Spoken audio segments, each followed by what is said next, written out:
Well, we're going to talk about building the ultimate motor mount for a canoe. I was traveling up north, several states, Oregon and Washington, fishing, fly fishing out of my canoe and clamming, which we're going to show you. And many times I don't use a motor. I like to paddle. It's one of the things I find enjoyable about a canoe because they're just a dream to paddle, especially this boat that I got from Winona. But the bottom line is I forgot my motor mount. So I either had to buy one or I decided to build one. And building one, I found out I could build easily the best motor mount that you can ever get, and it was for the fraction of the price. So first off, the aluminum bar, the standard aluminum bars that you're gonna get, or any motor mount, is about 30 inches, which doesn't fit most of the dynamics of modern canoes. This one I picked up from Mattel Valley Industrial.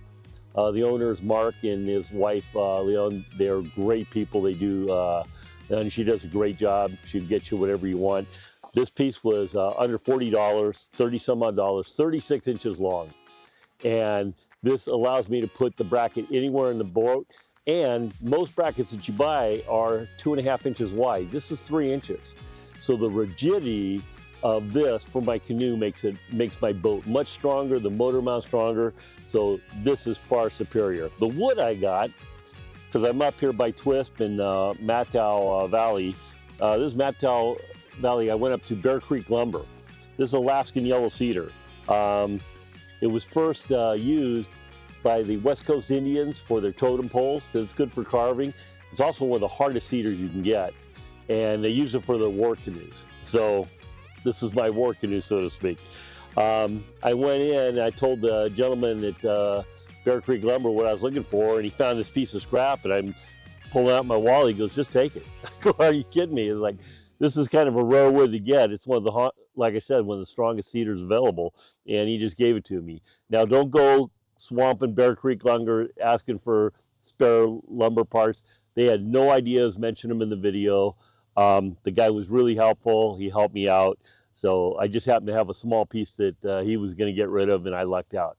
But yellow cedar is a premium wood for this. As far as the components, pretty much all stainless steel. We got lag bolts, all these other components, the rubber washers. We're looking at under $20 for all of the components. So you're looking at under $40 for your aluminum bar, another $15 for that, for your bolts and nuts, etc. And some super glue. That was like $7. That's going to cost me a little bit. The other stuff you might need is a tape measure, level, and some saws. You can do it with a hacksaw for the metal and a handsaw for the wood. But I have an Alex, and that's my son-in-law, and he's a master builder. He has a shop, so we cut some of this stuff up, and I'll show you how I put this together to build yourself an ultimate motor mount.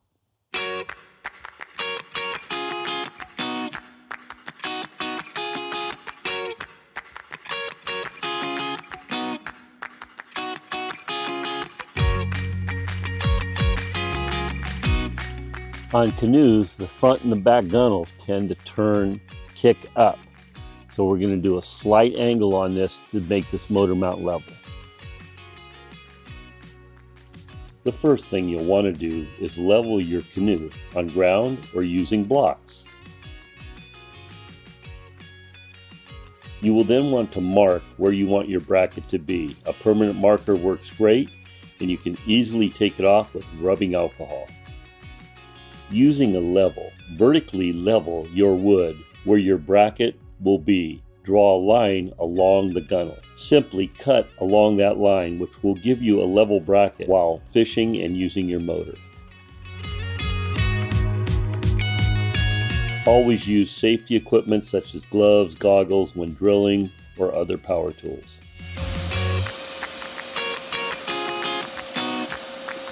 File or wire brush the aluminum edges to make a smooth finish. I cut about 1.5 inches of the wood to make a nice looking bracket. You can simply bolt the wood on top of the aluminum bar if you like. I used a little glue on the end of the carriage bolts, no glue where you're screwing the bolts together. Tighten bolts, wipe off excess glue.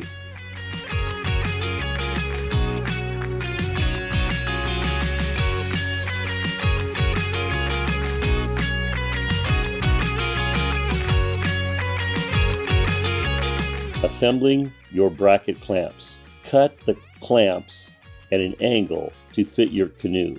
Drill holes to fit your gunnels. Assemble bracket. Rubber washers keep the bracket nice and tight throughout the day.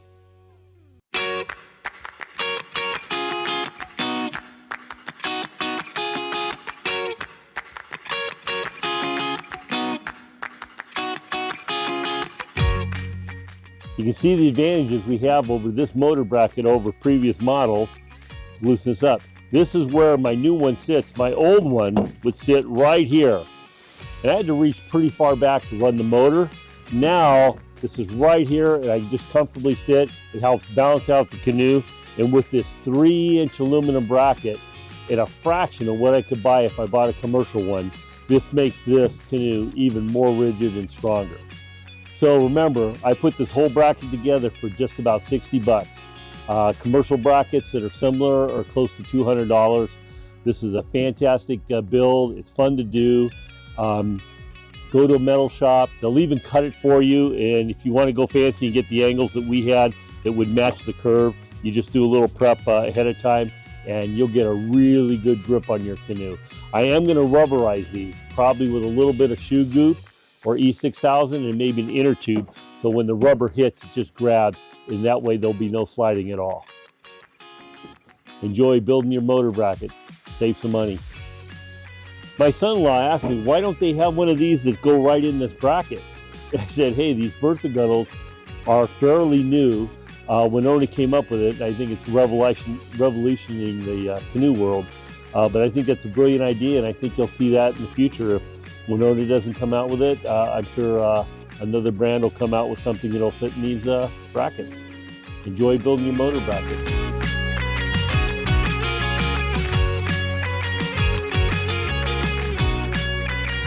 In addition, I will show you how to get clams out of a canoe when nobody else can get clams. It's a pretty cool trick I've developed.